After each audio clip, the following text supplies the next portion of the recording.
Hello दोस्तों, एक बार फिर से स्वागत है आपका आपके अपने चैनल डेली स्टडी रूटीन में, जहाँ पे मैं हर बार की तरह एक बार फिर आपके लिए एक और नया नोटिफिकेशन लेके आया हूँ, जो कि निकला है दिल्ली डेवलपमेंट अथॉरिटी में। जी हाँ दोस्तों, बहुत अच्छी वैकेंसी निकली है दिल्ली डेवलपमेंट अथॉरिटी में। Group B and group C की वैकेंसी निकली है।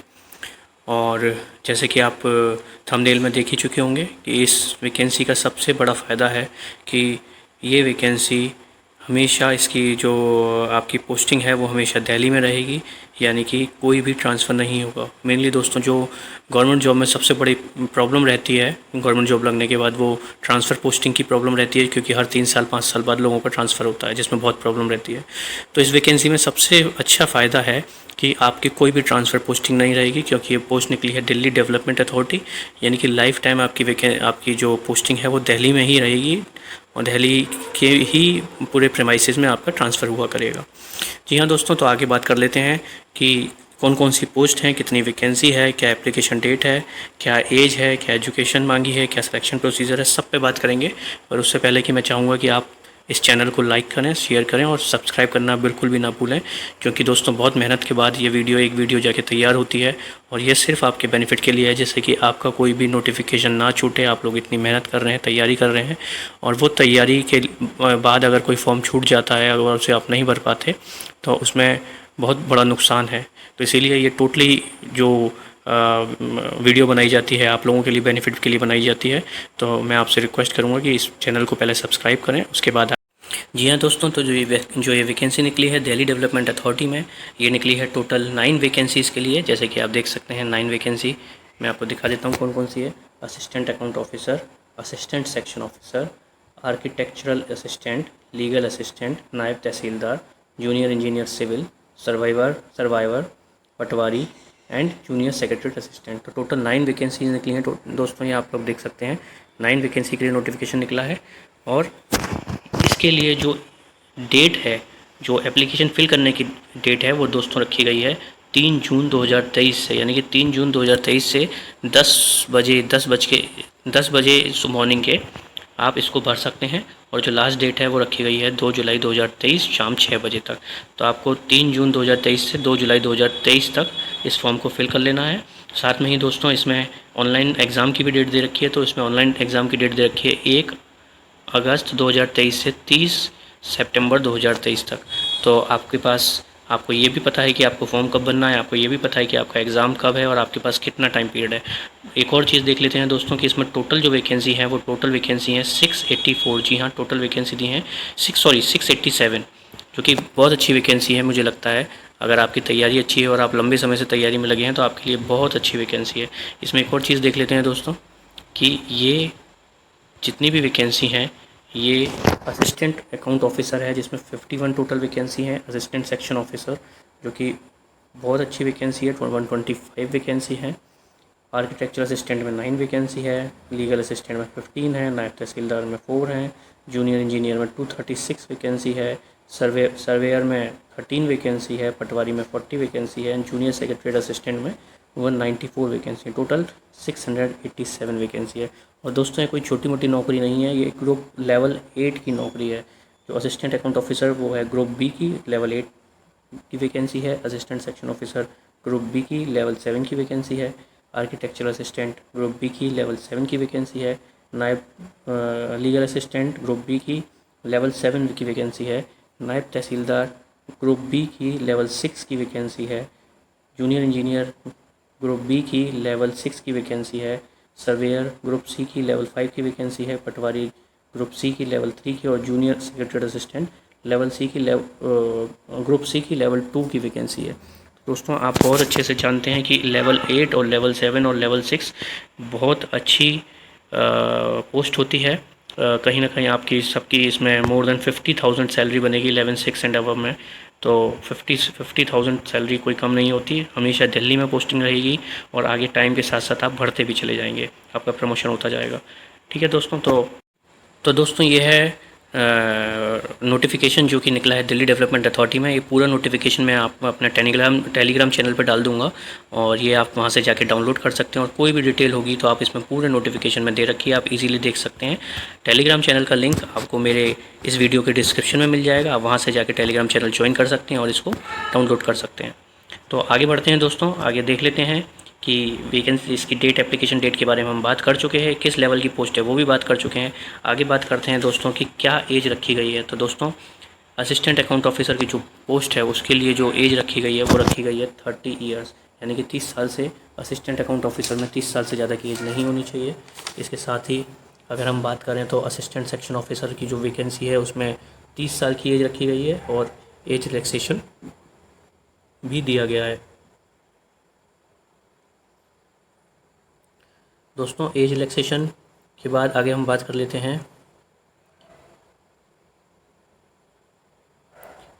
आर्किटेक्चर असिस्टेंट, जिसमें एज 30 ईयर्स मांगी गई है, मैक्सिमम 30 ईयर्स एज होनी चाहिए, इससे ज़्यादा नहीं होनी चाहिए। इसके बाद हम बात कर लेते हैं लीगल असिस्टेंट की, जिसमें 30 ईयर्स की एज मांगी गई है, इससे ज़्यादा नहीं होनी चाहिए। नायब तहसीलदार में 21 से 30 साल की एज मांगी गई है, यानी कि 30 साल से minimum age 21 years and maximum 30 years.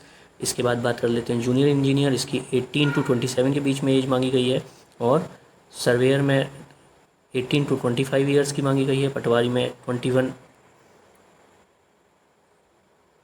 दोस्तों पटवारी में 21 टू 27 ईयर एज मांगी गई है।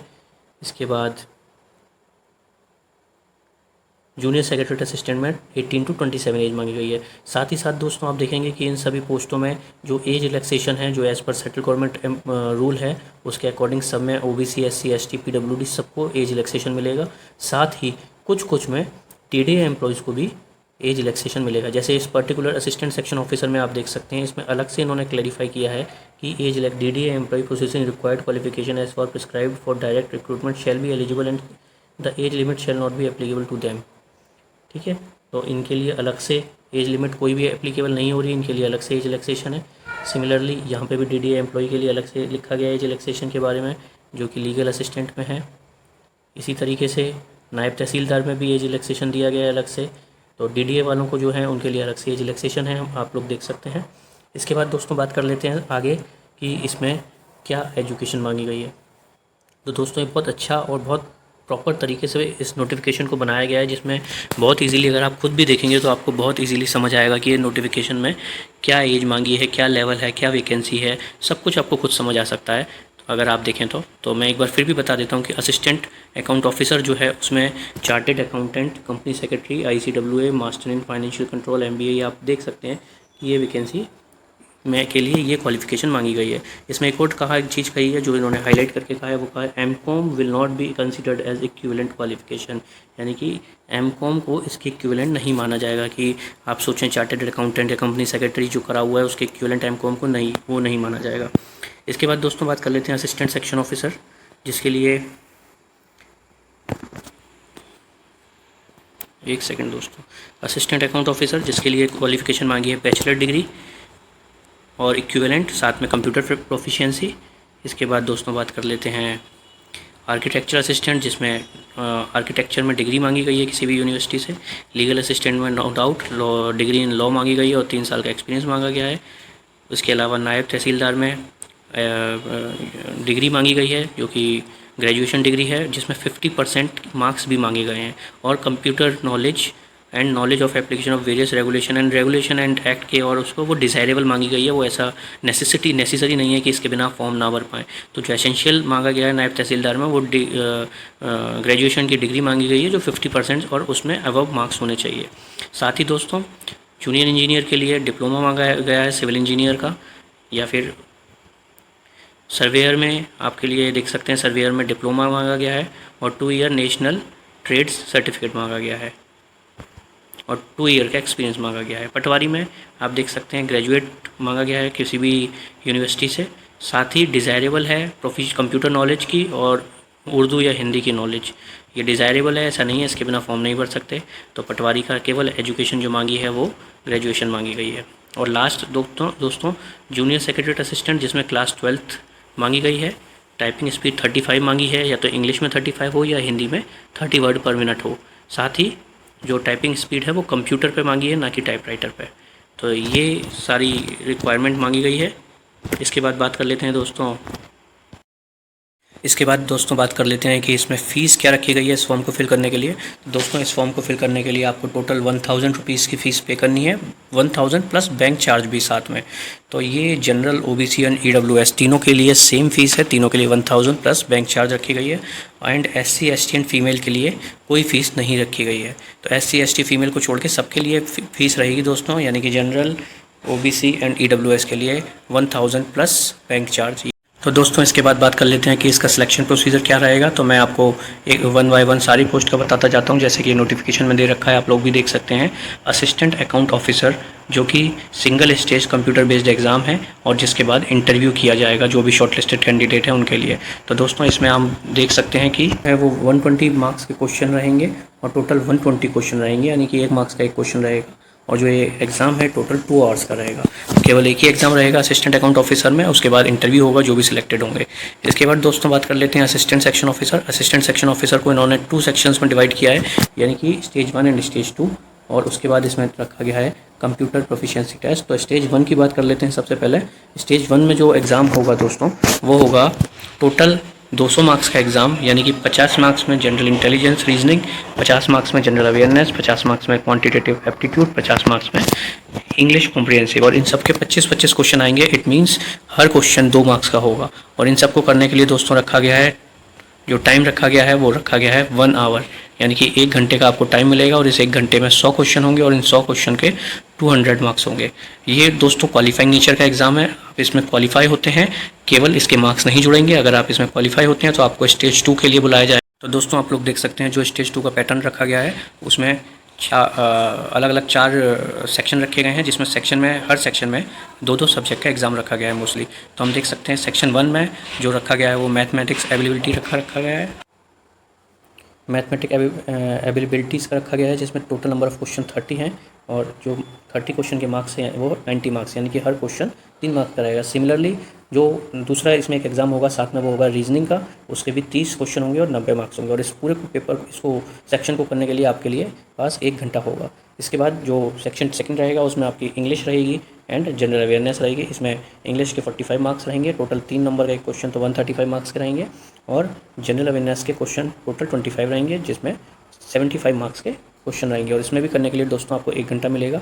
इसके बाद आपका होगा कंप्यूटर नॉलेज, जो हो जिसमें होंगे 20 क्वेश्चन और टोटल 20 क्वेश्चन जो है वो 60 मार्क्स के होंगे और इसमें आपको 15 मिनट दिए जाएंगे। पर एक चीज़ देखिए दोस्तों, ये क्वालिफाइंग नेचर का, यानी कि इसके मार्क्स जुड़ेंगे नहीं। ये केवल आपको क्वालिफाइंग करना है, जो आपकी मेरिट बनेगी वो इन मार्क्स पे बनेगी, यानी कि 90, 90, 135, 75, यानी कि टोटल 390 मार्क्स पे 390 मार्क्स पे आपकी मेरिट बनेगी।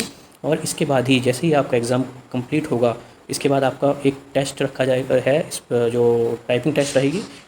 तो दोस्तों अगली वैकेंसी की बात कर लेते हैं, जो कि आर्किटेक्चर असिस्टेंट। इसमें भी दोस्तों एक एग्ज़ाम रहेगा, सिंगल एग्ज़ाम रहेगा और इसमें 120 क्वेश्चन आएंगे, जैसे कि आप देख सकते हैं। और 120 क्वेश्चन जो हैं वो 120 मार्क्स के होंगे, यानी कि हर क्वेश्चन एक नंबर का होगा।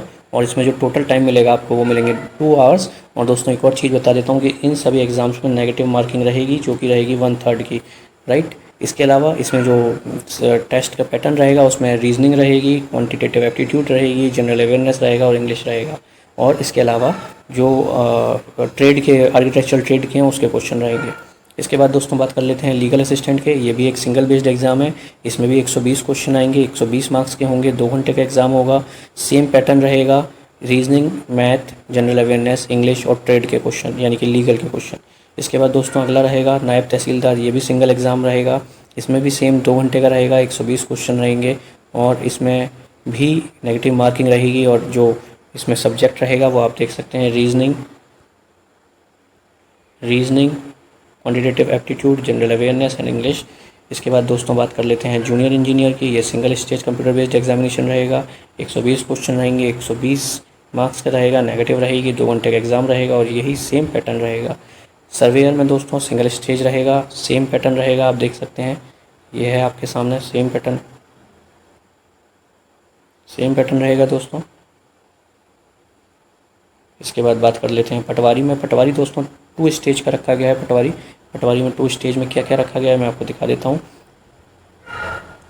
पटवारी में सिंगल स्टेज है दोस्तों, इसमें जनरल अवेयरनेस, जनरल इंटेलिजेंस यानी कि रीजनिंग, मैथ, उसके अलावा हिंदी और English and basic computer knowledge के टोटल 120 क्वेश्चन 120 मार्क्स के होंगे और 2 घंटे का टाइम दिया जाएगा। इसके बाद दोस्तों ये क्वालिफाइंग नेचर का होगा। इसके बाद स्टेज 2 रखा जाएगा और स्टेज 2 में जो सब्जेक्ट रहेंगे वो जनरल अवेयरनेस रहेगा, जनरल इंटेलिजेंस रहेगी, रीजनिंग रहेगी, अर्थमेटिकल एबिलिटी रहेगी, English language and computer knowledge रहेगी। इसमें दोस्तों 200 क्वेश्चन होंगे, 200 मार्क्स के होंगे और 2 घंटे का टाइम दिया जाएगा, राइट। इसके बाद दोस्तों बात कर लेते हैं लास्ट यानी कि जूनियर सेक्रेटरी असिस्टेंट की, जिसमें भी 2 स्टेज एग्जामिनेशन रखा गया है। और इसमें जो स्टेज 1 है इसमें चार सब्जेक्ट रखे गए हैं, general intelligence, general awareness, quantitative aptitude और इंग्लिश लैंग्वेज। तो ये चारों 25-25 क्वेश्चन के सारे रहेंगे, 25-25 क्वेश्चन रहेंगे और 50 मार्क्स यानी कि 2 नंबर का एक क्वेश्चन रहेगा। टोटल 200 मार्क्स एंड 100 क्वेश्चन रहेंगे। 1 घंटा रहेगा आपके पास इसको करने के लिए। ये सब कंप्यूटर बेस्ड एग्ज़ाम रहेगा दोस्तों, तो आपको सारा एग्ज़ाम कंप्यूटर पर बैठ के देना होगा। जब आप इसको क्लियर करते हैं स्टेज 1 को तो आप शॉर्ट लिस्टेड होते हैं स्टेज 2 के लिए। तब आपको स्टेज 2 में जो एग्ज़ाम देना पड़ेगा वो 4 सेक्शन में होगा, यानी कि शुरू के 1 घंटे में आपको मैथमेटिकल और रीजनिंग के 30-30 क्वेश्चन है, यानी कि 3 मार्क्स के 90-90 नंबर्स के आपको दिए जाएंगे, 60 क्वेश्चन 1 घंटे में करने के लिए। उसके बाद सेक्शन 2 खुलेगा। सेक्शन 2 में आपके पास इंग्लिश और जनरल अवेयरनेस रहेंगे। इंग्लिश के 40 क्वेश्चन और जनरल अवेयरनेस के 20 क्वेश्चन। ये टोटल जो होगा इसमें भी 1 घंटे का टाइम दिया जाएगा। इसके बाद दोस्तों आपका जो 3rd सेक्शन खुलेगा वो खुलेगा कंप्यूटर नॉलेज का, जिसमें आपको दिए जाएंगे 15 क्वेश्चन टोटल 45 मार्क्स के और 15 ही मिनट दिए जाएंगे। और ये कंप्यूटर नॉलेज टेस्ट है ये दोस्तों क्वालिफाइंग नेचर का है, यानी कि ये मेरिट में इसके मार्क्स नहीं जुड़ेंगे। जो मेरिट बनेगी वो ये ऊपर वाले जो मार्क्स हैं ये इन मार्क्सों की मेरिट बनेगी दोस्तों, आप देख सकते हैं। केवल इन मार्क्स की मेरिट बनेगी, कंप्यूटर के मार्क्स की मेरिट नहीं बनेगी। इसके बाद ही दोस्तों तुरंत एग्ज़ाम के बाद सेम आपके 10 मिनट का एक टेस्ट रखा गया है जो कि टाइपिंग टेस्ट रहेगा और आपका पेपर फिनिश होते ही आपको 10 मिनट का टाइपिंग टेस्ट देना होगा उसी दिन। एक और चीज़ दोस्तों मैं बता देता हूँ, जिस पोस्ट के लिए इंटरव्यू रखा गया है यानी कि असिस्टेंट अकाउंट ऑफिसर के लिए, उसमें जो वेटेज रखा जाएगा एग्ज़ाम का इंटरव्यू का वो 85:15% का रखा जाएगा। दोस्तों जो इसमें दिया हुआ है जो मिनिमम क्वालिफाइंग मार्क्स है वो मैं आपको जो परसेंटेज है मिनिमम क्वालिफाइंग मार्क्स का वो मैं आपको दिखा देता हूँ। उसमें वो पहले ही मेंशन किया हुआ है, ये आप देख सकते हैं। एक सेकंड दोस्तों, ये देख सकते हैं। तो minimum qualifying marks will be as under, यानी कि यूआर के लिए 40% मार्क्स लाने जरूरी है, एससी के लिए 30%, एसटी के लिए 30%, ओबीसी के लिए 35% एंड ईडब्ल्यूएस के लिए 30%। तो ये दोस्तों जो वो है वो मेनली है, आपको मेनली ये लाने ज़रूरी हैं जो कि 40%, 30, 35 एंड 35% आपको लाने ज़रूरी हैं। अगर आपके इतने परसेंट मार्क्स नहीं आते तो आप क्वालिफाइंग नहीं कर पाओगे एग्ज़ाम। जो उसके अलावा अलग अलग वैकेंसी का अलग अलग दे रखा है दोस्तों। एक बार मैं और दिखा देता हूँ। जो जूनियर सेक्रेटरी असिस्टेंट है उसके लिए 40% है, यूआर के लिए, ओबीसी एंड ईडब्ल्यूएस के लिए 35%, एससी एसटी के लिए 30%। तो इतने स्टेज 1 में आपको मार्क्स मिनिमम लाना ज़रूरी है। यानी कि जो स्टेज 1 का क्वालिफाइंग नेचर का है वो 2 हैं, एक तो एएसओ है, एक जूनियर सेक्रेटरी असिस्टेंट। इन दोनों में ही हम देखेंगे कि मिनिमम क्वालिफाइंग मार्क्स इसमें डिस्क्राइब किए हुए हैं कि कितने कितने परसेंट किस किस में लाना है। इसका मतलब ये नहीं रहेगा दोस्तों कि अगर आप 40% मार्क्स ले आए तो आप सिलेक्ट हो जाओगे स्टेज 2 के लिए, नहीं, बिल्कुल नहीं। बट आपको मिनिमम 40% लेके आने ही हैं, तभी आप क्वालिफाई कर पाओगे और उसके अलावा आपकी मेरिट बनेगी। तो दोस्तों आप देख सकते हैं कि इसमें सारी पोस्ट के लिए एएसओ के लिए भी दे रखा है, जूनियर सेक्रेटरी असिस्टेंट के लिए भी दे रखा है। इसके अलावा और कोई मुझे ऐसा नहीं लगता। एक और चीज़ दोस्तों मैं आपको दिखा देता हूँ कि इसमें जब आप सिलेक्ट होंगे तो इसमें देख रखा है the selected candidate shall be asked to furnish a security bond of 2 lakh रुपये, यानी कि 2 लाख रुपये का आपको सिक्योरिटी बॉन्ड भरना पड़ेगा कि अगर आप प्रोविज़न पीरियड पूरा होने से पहले छोड़ के जाते हैं। Provision period plus 1 year regular service, ये इन्होंने मांगी है कि मतलब आप 3 साल से पहले अगर छोड़ के जाते हैं तो आपके ऊपर 2 लाख रुपये का बॉन्ड आपसे भरवाया जाएगा, तो आपको उतनी पेमेंट करके जानी पड़ेगी। अदरवाइज़ अगर आप उसको कंप्लीट कर लेते हैं तो आपको उसके बाद छोड़ भी सकते हैं और आप उसे कंटिन्यू भी कर सकते हैं। इसके अलावा दोस्तों मैंने आपको से सारी चीज़ें डिस्कस कर ली हैं। अगर इसके अलावा भी आपको लगता है कि कोई चीज़ है जो ऐसी रिक्वायर्ड है जो आपको इसके अलावा जानना है, फॉर्म भरने से पहले आपको कन्फ्यूज़न है, तो आप प्लीज़ कमेंट करें इस वीडियो में। मैं पूरी कोशिश करूँगा कि उससे रिलेटेड, आपकी क्वेरी से रिलेटेड एक वीडियो बना के उसको सॉल्व किया जाए। और इस नोटिफिकेशन को मैं टेलीग्राम में डाल दूँगा, आप टेलीग्राम के चैनल को ज्वाइन करें। तब तक के लिए मैं विदा लेता हूँ। थैंक यू दोस्तों, प्लीज़ इस फॉर्म को ज़रूर भरें और आगे की तैयारी करें। आपके पास टाइम भी है, आपको ये भी पता है कि कब आपका एग्ज़ाम होगा, तो जल्दी से इस तैयारी में लग जाइए, बहुत अच्छी वैकेंसी है और आप सच में बहुत एंजॉय करेंगे इस पोस्ट को। थैंक यू दोस्तों।